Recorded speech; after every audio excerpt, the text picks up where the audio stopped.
ये है talks news network और आप देख रहे हैं पॉलिटॉक्स, राजनीति का कच्चा चिट्ठा। महाराष्ट्र विधानसभा चुनाव से पहले इस समय चुनाव प्रचार चरम पर है। भाजपा शिवसेना की सरकार है।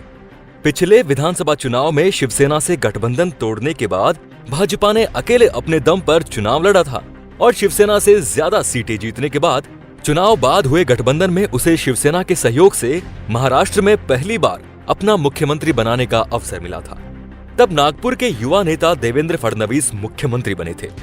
उसके बाद 5 साल गुजर चुके हैं और महाराष्ट्र की जनता के सामने देवेंद्र फडणवीस के कार्यों का आकलन करने का मौका है। महाराष्ट्र की स्थिति को देखें तो सबसे पहले उसकी राजधानी मुंबई देश की आर्थिक राजधानी हुआ करती थी, जिससे महाराष्ट्र आर्थिक विकास के मामले में शीर्ष पर बना हुआ था।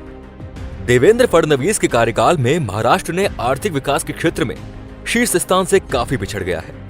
महाराष्ट्र के लोगों को ये बात अखर रही है, जिसका विधानसभा चुनाव में भाजपा की संभावनाओं पर विपरीत असर पड़ता दिख रहा है।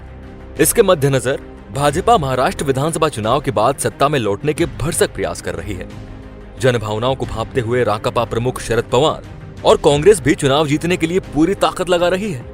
इस सिलसिले में रविवार को प्रधानमंत्री नरेंद्र मोदी और कांग्रेस के पूर्व अध्यक्ष राहुल गांधी भी अपनी अपनी पार्टी के कार्यकर्ताओं में जोश फूंकने के लिए महाराष्ट्र पहुंचे। प्रधानमंत्री मोदी ने जलगांव में चुनावी आम सभा को संबोधित किया। उन्होंने राष्ट्रीय स्तर के मुद्दे उठाते हुए विपक्ष को चुनौती दी। जम्मू कश्मीर से धारा 370 हटाने और मुस्लिमों की 3 तलाक प्रथा के खिलाफ कानून बनाने के मुद्दे को उन्होंने अपनी सरकार का कीर्तिमान बताया और विपक्षी नेताओं को चुनौती दी कि अगर उनमें साहस है तो वे इन मुद्दों का विरोध करके दिखाएं और इन मुद्दों को अपने चुनाव घोषणा पत्र में शामिल करें। उन्होंने महाराष्ट्र की जनता से देवेंद्र फडणवीस को फिर से मुख्यमंत्री बनाने के लिए भाजपा को वोट देने की अपील की। ये मौजूदा विधानसभा चुनाव के सिलसिले में महाराष्ट्र में मोदी की पहली रैली थी। उन्होंने कहा कि विपक्ष इन मुद्दों पर राजनीति करने और मगरमच्छ के आंसू बहा रहा है। उन्होंने कांग्रेस और राकापा का नाम लिए बगैर कहा कि इन मुद्दों पर विपक्ष के नेताओं के बयान देखें तो वे पड़ोसी देश की जबान बोलते हुए मालूम होते हैं। वहीं राहुल गांधी ने महाराष्ट्र में अपनी पहली आम सभा लातूर जिले में की। लातूर जिले के ओसा में उन्होंने कांग्रेस की रैली को संबोधित करते हुए कहा कि मोदी की पार्टी और उनकी सरकार दोनों असली मुद्दों से लोगों को ध्यान भटका रहे हैं। उन्होंने सवाल किया कि चांद तो ठीक है, लेकिन असली मुद्दों का क्या हुआ? चीन के राष्ट्रपति की यात्रा के दौरान मोदी की उनसे मुलाकात की खबरों पर तंज कसते हुए उन्होंने पूछा कि क्या उन्होंने चीन के राष्ट्रपति से डोकलाम के बारे में बात की? उन्होंने मीडिया पर भी निशाना साधा। उन्होंने कहा कि प्रधानमंत्री मोदी, केंद्रीय गृह मंत्री अमित शाह और मीडिया मुख्य मुद्दों से लोगों का ध्यान भटका रहे हैं। उन्होंने कहा कि सरकार से रोजगार की बात करें तो वो चांद की बात करने लगती है। गौरतलब है कि 2017 में डोकलाम में भारतीय क्षेत्र में चीनी सैनिकों ने घुसपैठ की और कई दिनों तक दोनों देशों की सेनाएं आमने सामने डटी हुई। भाजपा अध्यक्ष और केंद्रीय गृह मंत्री अमित शाह ने कोल्हापुर जिले में भाजपा की रैली में ओजस्वी भाषण दिया कि पिछली सरकारों ने जम्मू कश्मीर को भारत की मुख्य धारा से जोड़ने में 56 इंच के सीने वाले व्यक्ति जैसा साहस कभी नहीं दिखाया। उन्होंने धारा 370 को निरस्त करने संबंधी सरकार के कदम पर सवाल उठाने के लिए कांग्रेस नेता राहुल गांधी और राकापा नेता शरद पवार की आलोचना की। उन्होंने सर्जिकल स्ट्राइक और एयर स्ट्राइक को लेकर भी मोदी सरकार की जमकर तारीफ की। इसके साथ ही 3 तलाक के मुद्दे पर भी सवाल उठाने वालों को निशाने पर लिया। शाह का पूरा भाषण धारा 370 और 3 तलाक के मुद्दों पर केंद्रित रहा।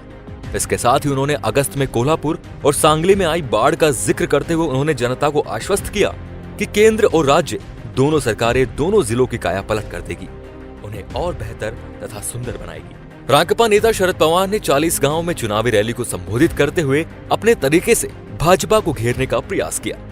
उन्होंने कहा कि महाराष्ट्र के युवा सत्तारूढ़ दल को हराने के लिए तैयार हैं।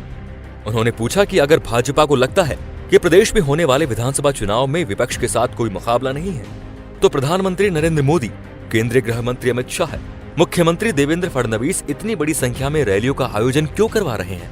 उन्होंने जम्मू कश्मीर से धारा 370 हटाने पर केंद्र की मोदी सरकार को बधाई दी और सवाल किया कि क्या उनके पास अनुच्छेद 371 निरस्त करने का साहस है? जामनेर में एक चुनावी सभा को संबोधित करते हुए पवार ने सवाल किया कि अगर उन्हें लगता है कि महाराष्ट्र में लड़ाई नहीं है, तो प्रधानमंत्री मोदी महाराष्ट्र में 9 रैलियां क्यों कर रहे हैं? केंद्रीय मंत्री 20 और मुख्यमंत्री 50 रैलियां क्यों कर रहे हैं? उनकी नींद उड़ गई है, क्योंकि महाराष्ट्र के युवा उन लोगों को हराने के लिए तैयार है, इसीलिए वे महाराष्ट्र में घूम रहे हैं। अमित शाह के इस बयान पर कि पवार ने महाराष्ट्र के लिए क्या किया है, पवार ने इस पर कहा कि उन्होंने सभी क्षेत्रों में राज्य को नंबर 1 बनाने का काम किया है।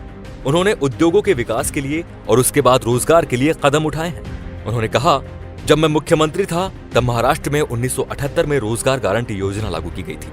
जब उन्होंने राज्य का नेतृत्व किया तब स्थानीय निकाय में महिलाओं को आरक्षण दिया गया। उन्होंने कहा कि महाराष्ट्र राज्य सहकारी बैंक घोटाले के सिलसिले में प्रवर्तन निदेशालय ने धन शोधन मामले में उनका नाम जोड़ा है, जबकि वो बैंक के सदस्य भी नहीं है। इस तरह महाराष्ट्र में विधानसभा चुनाव का माहौल गर्मा गया है। एक तरफ मोदी और शाह भाजपा को जिताने के लिए पूरी ताकत लगा रहे हैं। देवेंद्र फडणवीस भी रात दिन एक किए हुए हैं।